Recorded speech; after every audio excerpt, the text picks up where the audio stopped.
Sorry. আমাকে কিছু বললেন? বললাম সরি, আপনার সাথে ওখানে মিসবিহেভ করাটা একদমই ঠিক হয়নি। ইটস ওকে, আমিও সরি। আমারও আপনার সাথে এভাবে ঝগড়া করা উচিত হয়নি। আপনি কোথায় যাচ্ছেন? বাসায় যাচ্ছি, ধানমন্ডি। চলো আপনাকে নামাই দিই। কেন?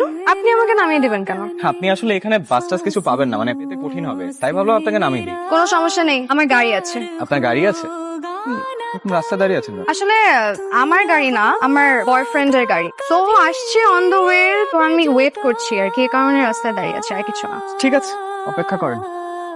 কি আবারও গাড়ি নষ্ট হয়ে গেছিল? না না, কোনো গাড়িটাই নষ্ট হয়নি। আসলে আমার বয়ফ্রেন্ড একটু লেট করেছে, তাই আমার আসতে লেট হয়েছে। তা আপনার বয়ফ্রেন্ড তো খুব কেয়ারিং। কি নাম ওনার? কি করেন উনি?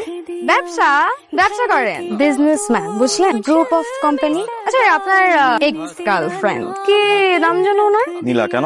নীলা? নীলা তো আমার এক ফ্রেন্ডেরও নাম। ওর কোনো ছবি আছে, দেখি। আরে এই নীলা, ও তো আমার ফ্রেন্ড, আমার খুব ক্লোজ ফ্রেন্ড, বুঝলেন? আপনি আগে বলবেন।